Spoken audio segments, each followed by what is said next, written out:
तो चलिए दोस्तों, आज के वीडियो की शुरुआत करते हैं। और एक्सिस बैंक इस कंपनी के रिजल्ट आ चुके हैं, तो देख लेते हैं क्वार्टरली रिजल्ट कैसे आए कंपनी के।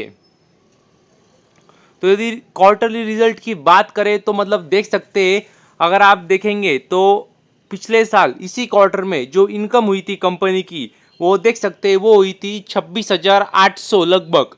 और जो इनकम पिछले क्वार्टर में हुई थी वो भी देख सकते हैं, वो हुई थी 31,660।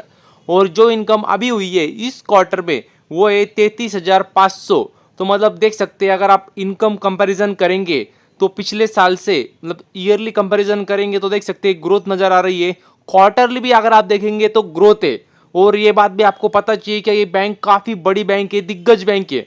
तो आप मतलब ऐसा नहीं सोच सकते कि बहुत बड़ी ग्रोथ आएंगी, थोड़ी थोड़ी ग्रोथ आएंगी, लेकिन ग्रोथ आना जरूरी होता है। तो देख सकते हैं इनकम में ग्रोथ हुई है, ईयरली भी ग्रोथ है, क्वार्टरली भी ग्रोथ है। तो अभी हम खर्चे भी देख लेते हैं। यदि आप टोटल एक्सपेंडिचर देखेंगे तो वो भी देख सकते हैं, जो पिछले साल थे इसी क्वार्टर में वो थे 17,520। और जो खर्चे एक्सपेंडिचर पिछले क्वार्टर में हुए थे वो थे 23,000। और जो खर्चे अभी हुए इस क्वार्टर में वो है 24,300। तो कह सकते काफ़ी अच्छी बात है, मतलब खर्चे भी बढ़े लेकिन कंट्रोल में बढ़े, तो ये बात भी आपको पता चाहिए। तो एक बार हम नेट प्रॉफिट भी देख लेते हैं कि प्रॉफिट कितना हुआ है कंपनी को। तो देख सकते हैं, अगर आप नेट प्रॉफिट देखेंगे, net profit for the period, तो वो भी देख सकते हैं। तो वो पिछले साल था इसी क्वार्टर में 5,800। और जो पिछले क्वार्टर में आया था वो था 5,860। और जो अभी आया है वो है 6,000। तो मतलब देख सकते हैं, जो पिछले साल था इसी क्वार्टर में और जो पिछले क्वार्टर में आया था वो दोनों अगर आप देखेंगे तो लगभग सेम ही है, सिर्फ जो अभी आया है वो बड़ा है। तो कह सकते हैं काफ़ी अच्छी बात है।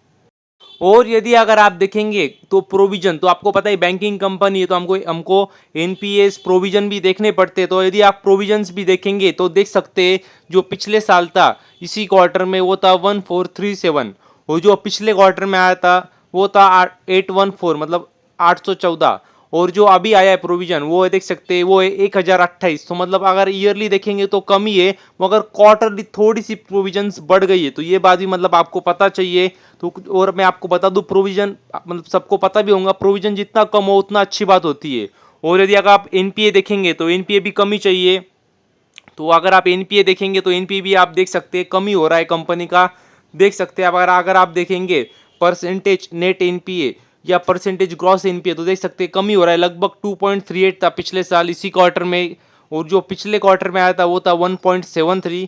और जो अभी आया है वो है 1.58%। तो मतलब देख सकते हैं वो भी कम हो रहा है। और एनपीए प्रोविजन जितने कम हो उतनी अच्छी बात मानी जाती है।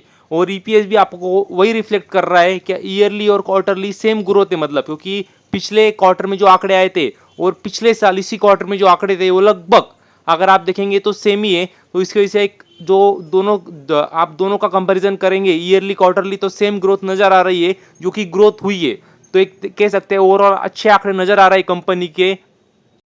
और अगर आप सेगमेंटेड रिजल्ट भी देखेंगे तो सेगमेंटेड रेवेन्यू भी आप देख सकते हैं।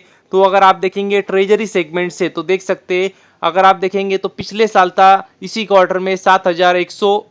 और जो पिछले क्वार्टर में आया था वो था 6,300। और जो अभी आया है वो है 7,000। तो मतलब कंपैरिजन करेंगे तो मतलब ईयरली कह सकते हैं फ्लैट है, और क्वार्टरली देखेंगे तो उछाल आई है ट्रेजरी सेगमेंट से।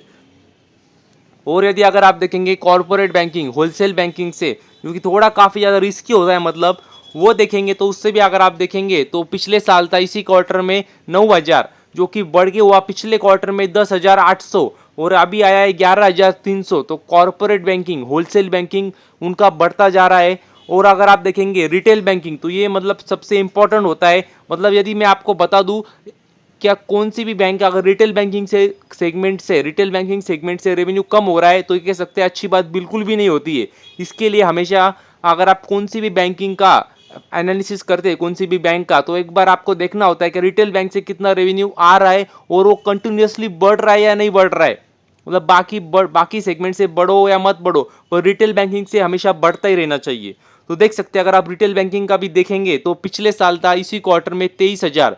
और जो पिछले क्वार्टर में रेवेन्यू आया था वो था 29,000। और जो अभी आया है वो 31,500। तो मतलब क्लियरली दिख रहा है कंटिन्यूअस ग्रोथ चल रही है उनकी रिटेल बैंकिंग सेगमेंट से। तो ये कह सकते हैं काफ़ी बढ़िया बात है, अच्छी बात है।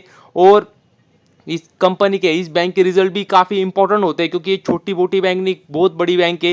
मतलब लगभग 3-3.5 लाख करोड़ का कंपनी का मार्केट कैप है, निफ्टी 50 का भी हिस्सा है, मतलब काफ़ी बड़ी बैंक है। और मतलब काफ़ी लोग इसे छोड़ देते हैं, क्योंकि क्या होता है, मतलब समझ एग्जाम्पल ले लीजिए आप क्रिकेट का, रोहित शर्मा, विराट कोहली, मतलब ये बहुत बड़े प्लेयर है।